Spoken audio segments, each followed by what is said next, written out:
বাচ্চাদের ভাষ্যমতে বেশ অনেকদিন হয়ে গেল আমি নাকি বিরিয়ানি রান্না করি না। যদিও ওদের সাথে এই আবদারটা কখনোই স্বীকার করি না, তবে মনে মনে তো জানি সত্যি বেশ অনেকদিন হয়ে গিয়েছে রান্না বান্না কিন্তু আমি বিরিয়ানিটা করি না। সত্যি বলতে এখন কোনো রান্না করতে ইচ্ছে করে না। আগে বিশ্বাস করুন আর নাই করুন, প্রত্যেকটা সপ্তাহেই কিন্তু এমনও দেখা গেছে আমি বিরিয়ানি রান্না করছি।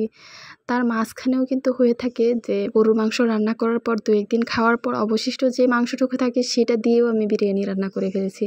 মানে এতটাই ভালো লাগতো বিরিয়ানি খেতে যে এখনো ভালো লাগে না এমনটাও কিন্তু নয়, তবে আলসামি বা কেমন যেন একটা একঘেয়েমি এসে গেছে, এখন আর রান্না বান্না করতেও ইচ্ছে করে না। আর বিরিয়ানি রান্না করলে অনেক সময় দেখা গেছে যে আপনাদের ভাইয়াও এই জিনিসটা খেতে চায় না, কিংবা ফার্মের মুরগিটাও ও খায়ই না, ওর জন্য অন্য কোনো আইটেমও করা লাগে, পাশাপাশি এই জিনিসটাও করতে হয়, মানে একটা বিরক্তিকর জিনিস লাগে এখন, আর এই জন্য রান্নাই করা হয় না। তবে বাচ্চারা যেহেতু বলেছে তখন কিন্তু আর ফেলতে পারিনি ওদের কথা, চটজলদি কিন্তু রান্নাটা আমি করে নিয়েছি। আসলে মুরগির মাংসটাই আমার প্রথম ভিজানো হয়েছিল, মুরগির মাংসটা দেখেই কিন্তু ওরা ভাবছিল যে আমি বিরিয়ানি রান্না করব, কিন্তু না, আসলে মুরগির মাংসটা রান্না করব এমনিতেই তরকারি হিসেবে, তবে ওরা যেহেতু বলেছে তাই আমি বিরিয়ানিটাই চটজলদি করে নিয়েছি। কিন্তু এর মাঝখানে আজকে একটু অন্য ধরনের বিরিয়ানি করেছি। এখানে নর্মাল মুরগির মাংসের মশলাটাই আমি দিয়েছি, সাথে গুঁড়া দুধটা অ্যাড করেছি।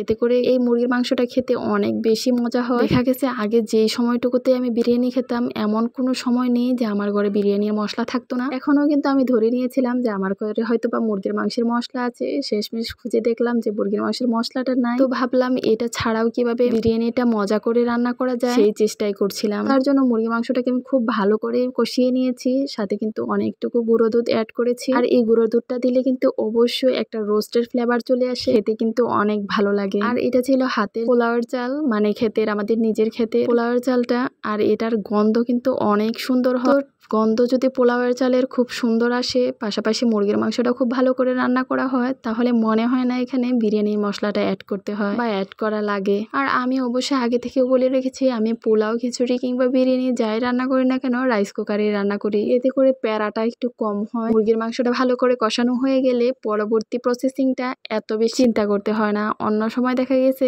মাটির চুলাতে কিংবা গ্যাসের চুলাতে রান্না করলে চালটার দিতেও একটা নজর দিতে হয়, আর এখানে আপনি পানির পরিমাণটা ঠিক মতো দিয়েই কিন্তু আপনি বসিয়ে দিতে পারবেন, কোনো টেনশন নেই। আর এই মুরগির মাংসের মধ্যে গুঁড়া দুধটা দেওয়ার পর চালের মধ্যে একদম ক্রিমি একটা ভাব চলে এসেছিল, ঘ্রাণটাও কিন্তু খুব একটা উগ্র ছিল না। দেখা গেছে যে বিরিয়ানির মশলা দেওয়ার পর একটা ঝাঁঝালো গন্ধ কিংবা এক্সট্রা একটা গন্ধই থাকে, অনেকেই কিন্তু এই গন্ধটাও সহ্য করতে পারে না। তবে যারা বিরিয়ানির মশলা খেতে না চান তারা কিন্তু এই প্রসেসিং এ রান্নাটা করতে পারে। এক কথায় বলা যায় যা একদম হাতের কাছে থাকা সিম্পল কিছু মশলা দিয়ে চটজলদি এই বিরিয়ানিটা রান্না করতে পারেন। রান্না বান্নার চিন্তাটা আমি বেশিরভাগ রাত্রিবেলায় করে থাকি দেখি। রাত্রিবেলাতে আমার এমনটাও মনে হয় যে খুব সুন্দর করে অনেক কিছু রান্না করব পরের দিন, কিন্তু সকালবেলা হতে আমি যেহেতু সকাল দুপুরে রান্নাটা একবারই করে ফেলার চেষ্টা করি, তখন কিন্তু আর রান্নাগুলো করতে ইচ্ছে করে না। যখন ভাত, মাছ, মাংস এগুলো রান্না করা হয়ে যায়, তখন বিরিয়ানি কিংবা অন্য আইটেমগুলো রান্না করলে মনে হয় এগুলো এক্সট্রা একটা জিনিস। আচ্ছা যাই হোক, সবশেষে একটা কথাই বলবো, বিরিয়ানিটা কিন্তু অনেক বেশি মজার হয়েছিল আর বাচ্চারাও এতে অনেক বেশি খুশি ছিল।